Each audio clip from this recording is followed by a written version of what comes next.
नमस्कार दोस्तों, आप सबका स्वागत है आपके अपने चैनल गवर्नमेंट एग्जाम स्टडी में। दोस्तों, आपको पता है मैंने कम्युनिटी के थ्रू आपको बता दिया था कि एसएससी सीजीएल का नोटिफिकेशन आपका 17 से स्टार्ट हो जाएगा। तो आपका दोस्तों आपको पता है कि एसएससी सीजीएल का नोटिफिकेशन आ गया है। कुछ बहुत इंपॉर्टेंट चीजें हैं जो आपको बतानी है इस वीडियो के पहले। पहली बात तो ये दोस्तों कि इस बार जो वैकेंसीज आ रही हैं वो बहुत ज्यादा हैं। 20,000 से ज्यादा पदों पे आ रही है भर्तियां। और दोस्तों इसमें आपको पता है कि कोई बात ऐसी नहीं बताई जा रही है जो कि आप सोचें कि अपने मन से बताई जा रही है। पूरी जानकारी के लिए आप मेरे टेलीग्राम लिंक को ज्वाइन कर लीजिए। वहां पर आपको कंप्लीट डिटेल पीडीएफ मिल जाएगा इस नोटिफिकेशन का, जहां पे साफ साफ लिखा है कि 20,000 वैकेंसीज इस बार, उससे ज्यादा भर्तियां एसएससी के थ्रू आएंगी। हाँ, अभी ये बात और है कि कितनी वैकेंसी किस डिपार्टमेंट में कैटेगरी वाइज वो अभी नहीं बताई गई है। थोड़े दिन बाद वो भी जल्दी आपको एसएससी के साइट के थ्रू पता चल जाएगी। अब मैं आपको बताने जा रही हूं एक और चीज कि आपको पता है कि एसएससी में इस बार बहुत ज्यादा चेंजेस किए गए हैं। उससे देखिए आप लोग घबराइए मत, परेशान मत होइए, क्योंकि वो आपको एक चीज फायदा देगी। कैसे देगी दोस्तों? मेरे हस्बैंड भी एसएससी के through he ministry of defence में वर्क कर रहे हैं। आपको मैं उन्हीं के यहाँ से एक एग्जांपल देना चाहूंगी। अगर आप लोग मुझे रेगुलरली फॉलो करते हैं मेरे चैनल को तो देखते होंगे मैंने कई बार एसएससी के लोगों का इंटरव्यू लिया है। उसमें क्या होता है दोस्तों, मैंने खुद जो एनालाइज किया था कि जो कैंडिडेट एक बार ऑडिटर बन गया या मिनिस्ट्री ऑफ डिफेंस या किसी भी मिनिस्ट्री में एक बार सेलेक्ट हो गया, फिर वही लड़का क्या करता था और मेहनत कर लाता था और क्या होता था, फिर वही आपका एक्साइज में या इनकम टैक्स में चला जाता था। इस बार फायदा क्या है दोस्तों, जब पैटर्न चेंज हो गया है तो ये पैटर्न जितना आपके लिए चेंज हुआ है उतना ही उन सभी लोगों के लिए हुआ है जो लगातार इतने सालों से मेहनत कर रहे थे। कई लोग होंगे जिनका हो सकता है आखिरी अटेम्प्ट हो, उनके लिए जरूर मैं कहूंगी कि बुरा हुआ, क्योंकि उनको क्या है कि इस बार फिर पूरा पैटर्न बदल गया और इतने दिन से वो मेहनत कर रहे थे वो बेकार हो जाएगी। लेकिन जितने लोग भी थे सब इस बार सबसे बड़ी बात ये सब बराबरी पे हो, किसी के लिए भी कोई चीज प्लस और माइनस नहीं। जैसे कि अभी तक एग्जाम में क्या होता था, एसएससी में इंग्लिश को और मैथ्स को बहुत ज्यादा वेटेज दी जाती थी। इस बार ऐसा सब कुछ हटा दिया गया है। आपके लिए हर चीजें उतनी ही इंपॉर्टेंट होंगी जितनी किसी और बच्चे के लिए। तो इसका मतलब जितने लोग तैयारी कर रहे हैं और या जो लोग पहले से कर रहे हैं, आप सभी को बिल्कुल परेशान होने की जरूरत नहीं है। पैटर्न बिल्कुल बदल दिया गया है, पूरी हर चीज बिल्कुल चेंज हो गई है। क्या हुआ है वो पूरी सुनने के लिए आपको इस वीडियो पे लगातार बने रहना होगा। सबसे पहले जो इंपॉर्टेंट चीज है वो ये कि आप फॉर्म तो भर ही लीजिए। फॉर्म भरने की डेट क्या है दोस्तों? 17 सितंबर से 8 अक्टूबर। लास्ट डेट आपकी 8 अक्टूबर है। उसके बाद भी दिया हुआ है कि आपका एप्लीकेशन सबमिट करने की डेट है 8 अक्टूबर। अगर आपको फीस सबमिट करनी है उसकी लास्ट डेट 9 अक्टूबर है। और जो लोग चालान वगैरह के थ्रू कर रहे हैं उनको 10 अक्टूबर तक का टाइम दिया गया है। तो अगर आप लोग एसएससी का फॉर्म भरना है तो पहला काम कर लीजिए, फॉर्म भर लीजिए। क्यों? क्योंकि टेंटेटिव जो आपकी एग्जाम की डेट है दोस्तों वो दिसंबर है। तो वेट मत करिए अक्टूबर तक का, फॉर्म फटाफट भर के पढ़ाई में जुट जाइए। ज्यादा टाइम नहीं दिया इन्होंने, ये एक चीज मैं कहूंगी बहुत गलत की है। पैटर्न चेंज करना था तो थोड़े दिन पहले देना चाहिए था, एकदम एंड मोमेंट पे अगर दे रहे हैं। लेकिन कोई बात नहीं, एसएससी की तैयारी करने वालों को तो हर चीज से खेलने की आदत है। 3 महीने का टाइम भी आपके लिए काफी है। तो इस बात को ध्यान रख लीजिए कि आपको फॉर्म तुरंत भर लेना है जैसे ही पता चल रहा है। फॉर्म की फीस मैं बता दूं तो फॉर्म की फीस जनरल ओबीसी की जैसे 100 रहती है, बाकी women, SC, ST, ex serviceman और आपका पीडब्ल्यूडी ये सभी लोग एग्जेम्प्टेड होते हैं। सिर्फ 100 रुपए की फीस जनरल और ओबीसी को भरनी होगी। तो आप इस फॉर्म को लिए वेट मत करिए। एसएससी के थ्रू इस बार सबको नौकरी लेनी, क्योंकि 20,000 भर्तियां ही बहुत ज्यादा है अपने आप में। एग्जाम मैंने आपको बता दिया कि दिसंबर 22 में आपका एग्जाम होगा। दिसंबर 2022 में, अभी एग्जैक्ट डेट नहीं लेकिन टेंटेटिव डेट यही आ गई है आपकी। तो ये आपके लिए बहुत बेनिफिशियल होने वाली है कि एग्जाम आपका इतनी जल्दी। इसमें एक और चीज बहुत फायदे वाली होगी, वो आपको बताऊंगी कि जैसा कि पहले होता था डेटा की आपकी एंट्री वाला एग्जाम अलग होता था, डिस्क्रिप्टिव वाला एग्जाम अलग होता था, तो आपका जो प्रोसेस होता था बहुत लंबा खिंच जाता था और आपका रिजल्ट भी बहुत दिनों बाद आता था। इस बार सब कुछ एक साथ हो जाएगा तो आपको पता है कि सिलेक्शन भी आपका जल्दी हो जाएगा। चलिए बात कर लेते हैं दोस्तों। जो पे लेवल आपको यहाँ पर दिख रही होगी स्क्रीन पर, पे लेवल 8 से यहाँ पे 2 भर्तियां आती हैं दोस्तों, ग्रुप बी और ग्रुप सी की। 2 भर्तियां होती है, ग्रुप बी की और ग्रुप सी की होती है।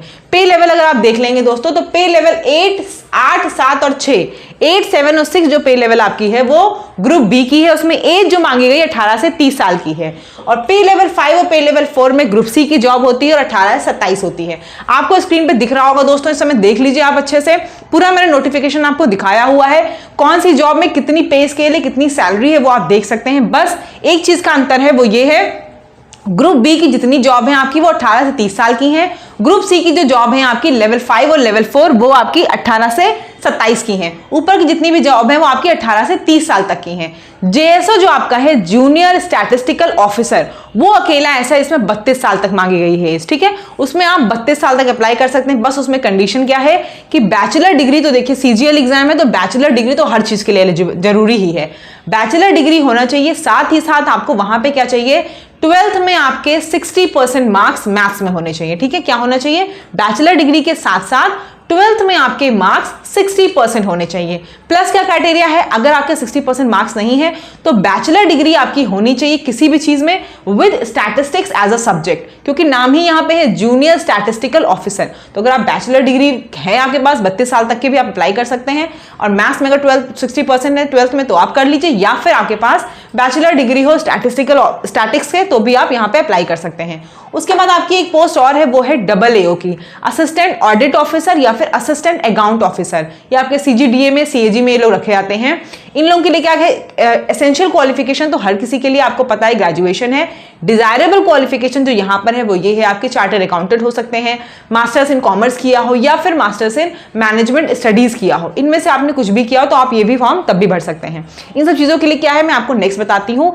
नेक्स्ट सबसे इंपॉर्टेंट जो है वो हमारा इस समय है टायर 1 टायर 2 कैसे होगा, क्या प्रोसेस होगा और कैसे चेंजेस हुए हैं।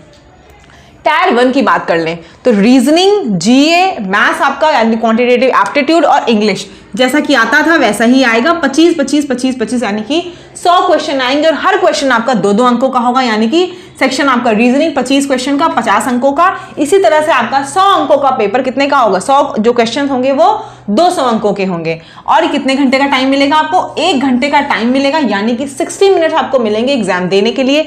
जो नेगेटिव मार्किंग होगी वो दोस्तों कितनी होगी, -0.50 की नेगेटिव मार्किंग होगी। अब यहाँ पे जो चेंज हुआ है दोस्तों वो ये हुआ है, अभी तक आपको पता है कई बार ऐसा होता था आपकी कुछ कंडीशन की वजह से, किसी भी वजह से टायर 1 में क्या होता था, आपकी गलतियां हो जाती थी, आप क्वालिफाई कर जाते थे लेकिन क्या होती थी, मेरिट में आप पीछे रह जाते थे। आप मान लीजिए 150 पाए और टॉपर के जो है 170 आए, यानी कि वो टायर 1 में ही आपसे 20 नंबर आगे हो जाता था। आप फिर सोचते थे मेंस में तो हम वैसे ही पीछे हो गए। यहाँ पे सबसे अच्छी चीज दोस्तों यही हो गई है कि टायर 1 को क्वालिफाइंग लेवल का कर दिया गया है। अब ये आपको क्वालिफाइंग सुन के ऐसा नहीं है कि पेपर अच्छा नहीं करके आना है, क्योंकि 20,000 भर्तियां हैं इस बार, तो इस बार नो डाउट मेरिट तो डेफिनेटली कम जाने वाली है, लेकिन क्वालिफाइंग कर दिया गया है। तो यानी कि यहाँ पे आपको एक जो भी कट ऑफ आएगी 150 160 जो भी इन्होंने डिसाइड कर दी, उसके बाद से क्या आप सभी लोग टायर 2 में जाओगे। किसी को ये टेंशन नहीं रही कि हमारा टायर 1 बिगड़ गया था, मैं 20 नंबर पीछे रह गया लोगों से, तो कोई दिक्कत वाली बात है, कोई दिक्कत वाली बात नहीं। आप सेक्शनल कट ऑफ में मतलब आपने क्वालिफाई कर लिया, इसका मतलब आप फिर टायर 2 से ही इस बार जो मेरिट होगी वो सिर्फ और सिर्फ टायर 2 के बेसिस बनेगी, सिर्फ और सिर्फ टायर 2 के बेसिस पे बनेगी। अच्छे से सुन लीजिए, टायर 1 सिर्फ क्वालिफाइंग है, होगा वैसे ही सब कुछ। टायर 2 आपका इस बार मेरिट बनाएगा। टायर 2 सबसे इंपॉर्टेंट हो गया है। अभी तक आपको पता है पूरा 700 अंकों का होता था, 200 का टायर 1 होता था, 400 का टायर 2 और टायर 3 डिस्क्रिप्टिव वाला आपका 100 नंबर का, 700 में मेरिट बनती थी। इस बार देखते हैं कितने मेरिट बनती। टायर 1 तो क्वालिफाइंग हो गया, टायर 2 की बात कर लेते हैं। देखिए टायर 2 में कई चीजें लिखी हुई हैं, आपको यहाँ पे सेक्शन लिखे हैं, मॉड्यूल लिखे हैं और न जाने क्या क्या। मैं आपको टेक्निकल लैंग्वेज में बिल्कुल समझाना नहीं चाहती हूँ, मैं चाहती हूँ ऐसे समझाऊं कि आपको एक बार वीडियो देखो समझ में आ जाए पैटर्न क्या है, बस ठीक है। तो बस समझ लीजिए टायर 2 में 3 पेपर होने हैं, पेपर 1, पेपर 2 और पेपर 3। पेपर 1 तो मैं बताऊंगी ही आपको कि पेपर 1 तो हर जॉब के लिए इंपॉर्टेंट है, चाहे आप जिस भी जॉब के लिए अप्लाई कर रहे हैं। पेपर 2 जो है दोस्तों, पेपर 2 आपकी वो आपका जेएसओ के लिए, जूनियर स्टैटिस्टिकल ऑफिसर, जो मैंने अभी आपको बताया। पेपर 2, पेपर 1 भी दोगे उसके लिए, लेकिन साथ साथ अगर आपको ये एग्जाम निकालना है, ये नौकरी पानी है, तो पेपर 2 भी आप दोगे। सेम इसी तरह से आपके पास पेपर 3 होगा। पेपर 3 आपको, पेपर 1 तो देखिए देना ही देना है, पेपर 3 किसके लिए होगा, जिनको AAO यानी कि असिस्टेंट ऑडिट ऑफिसर या फिर असिस्टेंट अकाउंट ऑफिसर के लिए अप्लाई करना, उनको पेपर 3 देना पड़ेगा। समझ में आ गई बात। पेपर 1 तो हर नौकरी के लिए जरूरी है, पेपर 2 सिर्फ जेएसओ वालों को देना है और पेपर 3 आपको AAO वालों को देना है, ठीक है। ये आपके 100 क्वेश्चन आएंगे 200 अंकों के, यहाँ पे 200 अंक है और यहाँ पे 200 अंक है, उन सबको छोड़ दीजिए आप। मेन मुद्दा हमारा पेपर 1 का है। पेपर 1 में दोस्तों क्या है, 3 सेक्शन है, सेक्शन 1, सेक्शन 2 और सेक्शन 3, ठीक है। सेक्शन 1 में क्या है दोस्तों, मॉड्यूल लिखा होगा, मॉड्यूल 1 आपका मैथ्स, मॉड्यूल 2 आपका रीजनिंग, यानी सेक्शन 1 में जो पहला आपका होगा वो मैथ्स होगा और रीजनिंग होगा। कितने कितने अंकों का, 30 अंकों का होगा, सॉरी 30 क्वेश्चंस होंगे, 60 क्वेश्चंस, और हर क्वेश्चन कितने अंक का है, 3 अंक का, यानी कि 180 प्रश्न, 180 आपके मार्क्स हो गए। समझ में आ गई होगी बात। मैथ्स 30 का है, रीजनिंग आपकी 30 की, यानी कुल 60 क्वेश्चन है, लेकिन कितने अंकों के हैं? 180 क्वेश्चन के। और टाइम ड्यूरेशन क्या है इनका? 1 घंटा है। नेक्स्ट देख लीजिए, नेक्स्ट सेक्शन है, पेपर 1 में ही नेक्स्ट सेक्शन है। पेपर 1 में जो नेक्स्ट सेक्शन है उसमें क्या आएगा दोस्तों? इंग्लिश भी आएगी, जनरल अवेयरनेस भी आएगी। देखिए यही बहुत बड़ा बदलाव है। आपको पता है कि अभी तक क्या होता था एसएससी में, रीजनिंग और इंग्लिश टायर 1 के बाद छूट जाती थी, आपको सिर्फ रीजनिंग और आपका जीएस टायर 1 के बाद खत्म होता था। सिर्फ मेन फोकस किस पे होता था? मैथ्स और इंग्लिश पे। तो जिसकी मैथ्स और इंग्लिश में कुछ अच्छा होता था जनरली वो एसएससी पे फोकस करके उनका निकल जाता था। इस बार देखिए क्या कर दिया, रीजनिंग को भी बहुत इंपॉर्टेंस दे दी, मैथ्स के बराबर ही इंपॉर्टेंस मिल गई है। 30-30 वो आ जाएंगे।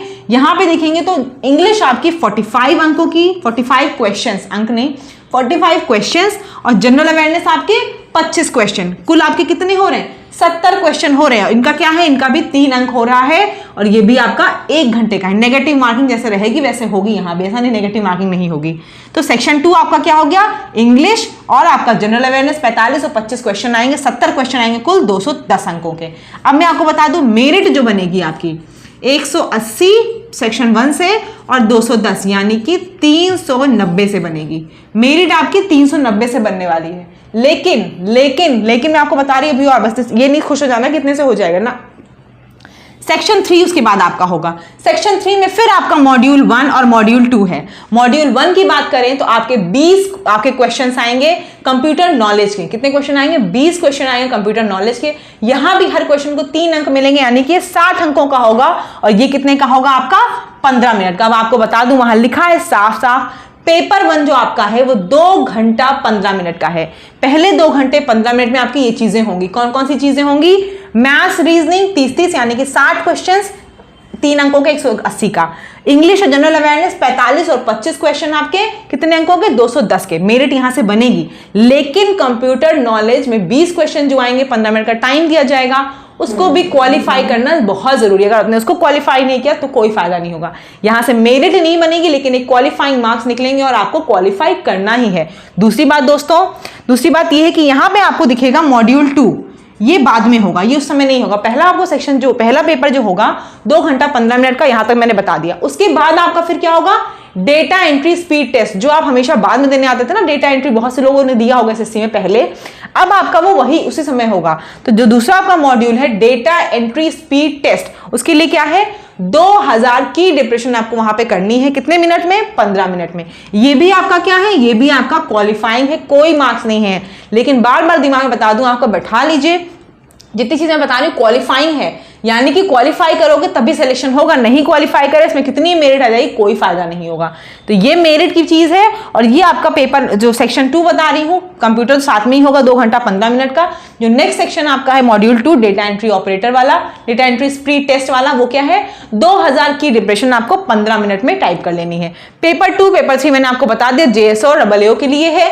मुझे लगता है कि आपको समझ में आ गया होगा आपको पढ़ाई अब कैसे करनी, कैसे स्ट्रैटेजी बनानी। नहीं तो मैं आपके लिए एक स्ट्रैटेजी की वीडियो ले आऊंगी कि आपको किन किन चीजों पे आप कैसे फोकस करना है, क्योंकि अब ऐसा नहीं है। हाँ, प्रीवियस ईयर देखिए एसएससी में किसी से भी आप बात कर लीजिए, कहीं से भी पता कर लीजिए, एसएससी में प्रीवियस ईयर तो बहुत हेल्पफुल होते हैं। अभी भी आपको रीजनिंग और इसके लिए एप्टीट्यूड, रीजनिंग और आपको जनरल अवेयरनेस के अभी भी आपको मैं यही सजेस्ट करूंगी कि जितने ढेर सारे प्रीवियस ईयर प्री के हुए हैं वो सब लेकर बैठ जाइए, रट डालिए। उनमें से तो चीजें आनी ही आनी है डेफिनेटली।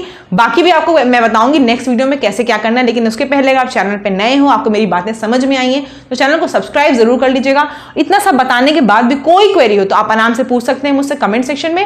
टेलीग्राम लिंक से जुड़ जाइएगा, क्योंकि वहीं पर मैंने आपको नोटिफिकेशन भेजा है। बाकी सारी डिटेल जानकारी आपको डिस्क्रिप्शन में मिल जाएगी चैनल के इस पे वीडियो पे, जहां पे आपको दिख जाएगा आपको कैसे फॉर्म भरना है, कहां से नोटिफिकेशन मिलेगा, सारी चीजें। ठीक है दोस्तों, वीडियो को देखने के लिए धन्यवाद। कोई भी क्वेरी हो तो कमेंट सेक्शन में जरूर पूछिएगा। धन्यवाद।